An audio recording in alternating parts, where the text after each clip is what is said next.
Robyn, Flynn filling in for Elias Makos with you until 12 p.m. Canada's Competition Bureau has officially launched a study on airline competition in Canada. The Bureau is trying to take a look to better understand what is driving the competition issues in the domestic airline industry today. However, the Journal de Montréal reported yesterday that Porter Airlines and Air Canada are getting set to lower ticket prices in September and October. Is this a coincidence or is it a little fishy? It feels a little fishy to me, especially when it comes to airlines. John Gradek is a lecturer in McGill University's Global Aviation Leadership Program, and he joins us now. Good morning, John. Good morning, Robyn. Do you think that this timing here is a little suspect?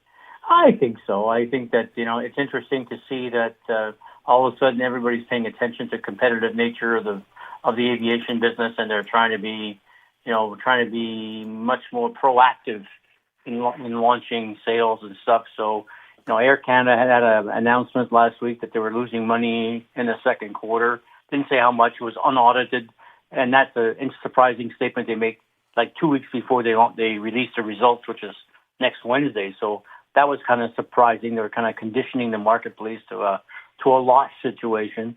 And then, you have Porter. Porter is getting to be, a big deal. They've got 40 airplanes now, and they're going to get another 6 airplanes between now and the end of the year. And Porter has to be able to fly those airplanes someplace. And, right now they're flying North America, flying domestically. In the middle of January and February, where would you want to go with these airplanes? Not Saskatoon, not Winnipeg. You'd want to go them to the south. And that's what we're waiting for, is to wait to see what the Porter program will look like this winter. And I'm forecasting it's going to be a very, very aggressive Porter presence in the south. And it's going to be a bit of a pricing action to try to get share of market. Interesting. I guess, as Canadians, our options are somewhat limited if we want to fly outside of Canada and the United States, right? It's Air Canada or bust at this point. Sunwing, I guess? Well, yeah, Air Canada, Sunwing, and Transat. And Transat's a big player in Montreal, particularly. Montreal, Ottawa, and Toronto to the sun. So, you get Air Canada, Sunwing, and Transat. And this winter you'll have, over and above that, you'll have Porter in there. So I'm pretty sure we'll have some type of a pricing action take place to make sure that their planes are as full as possible. I wonder if that has something to do with, it was a few weeks ago that Air Canada announced that they were also going to be serving free alcohol, right? Like Porter's been doing this forever, and Air Canada's like, wait, us too. Yeah, that's, but that's the way that, these carriers, and Canada's always had this history of the duopoly of Air Canada and WestJet now. We used to be Canadian Airlines, but the duopolies in Canada basically don't like too much competition, so they'll do whatever it takes to kind of take on the competition. And I think our friends at Porter got a free ride when they launched their jets out of Pearson about a year and a half ago, and made the same in-cabin service as they have out of Billy Bishop, and which included free booze and upgraded snacks and stuff. Air Canada let them go for about a year, and Air Canada basically said, "Oops, I think we're losing a little too much market share here to our friends at Porter.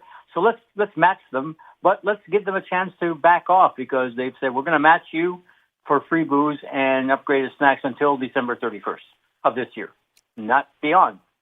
So, and that basically is a signal from Air Canada to Porter to kind of back off. Otherwise, come January, we're back at it with a vengeance, and it could be another battle for to kind of put Porter back in its place. So it's an evolving competitive situation in Canada. Ultimately, this sounds like good news for the consumers, though, right? Because while they're battling out, the consumers who are actually on these airplanes are the ones ending up with the freebies. Yeah, they are. I think that, you're not going to get a situation where, we have to stay away from situations like what happened in the spring with Lynx, and the bankruptcy of a carrier. I think that, if there's a lesson that the carriers have learned, let's try to, compete on the fringe rather than compete on price per se. So they'll compete on product, they'll compete on baggage. You got our friends over at WestJet who did this ultra basic fare, which is, you get a seat and that's about it. If you want to bring a carry-on, can't do it. Or you have to buy a higher fare at $50 or $60 more. So they're playing things that, are out there that are kind of, stay away from price leadership. And it's interesting that, price leadership this summer, now in August on the North Atlantic, from Montreal as an example, Montreal to Paris or the continent, who's the price leader?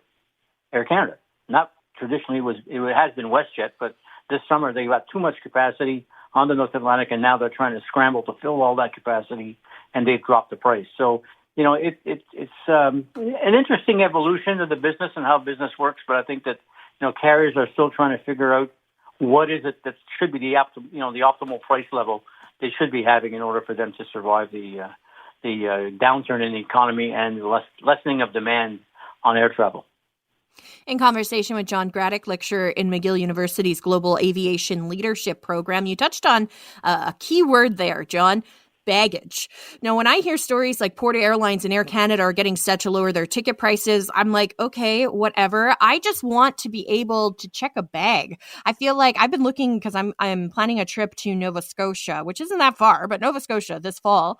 And the difference in price, if you want to book a ticket that has no baggage included versus one checked bag, I mean, it's almost like double the price that you would pay for no checked bag. So I don't need the ticket prices to come down. I just want to be able to check a piece of luggage. Like, is that unreasonable? And why isn't that a consideration?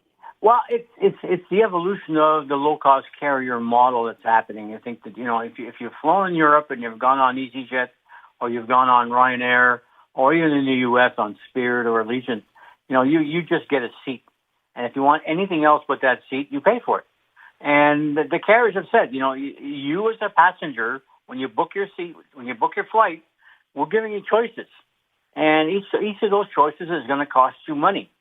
And, some people don't want to check a bag. Some people don't even want to bring a carry-on. And so we have a fare for that is dirt cheap. But as soon as you start adding a carry-on, you want a seat selection, you want to have a meal, you want to have Wi-Fi, you want to use the washroom. All those things, can add up. I was only kidding about the washroom, by the way. Jeez. But that might happen eventually. But I think that right now, everybody's been calling these things, and the U.S. government's calling them junk fares. But I think that the Competition Bureau and their study that they're going to be looking at is going to look at like how complex and how confusing the Canadian competitive market is for airlines, and where have we evolved to, and does it make any sense, and should we clean this thing up somehow, some way, and basically say, you buy a ticket, bags are included, and within a reasonable amount, 2 bags, carry-ons included, and you've got a seat selection process in place, and that's what you get for your base fare. So I think we're going to slowly evolve because it's gone off the deep end at this point in time.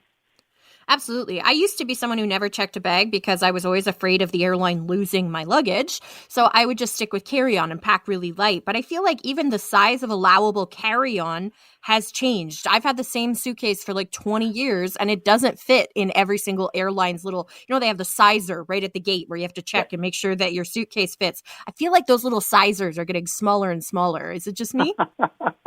Yeah, well, that's the impression you get when you tend to stuff more and more stuff into your carry-on.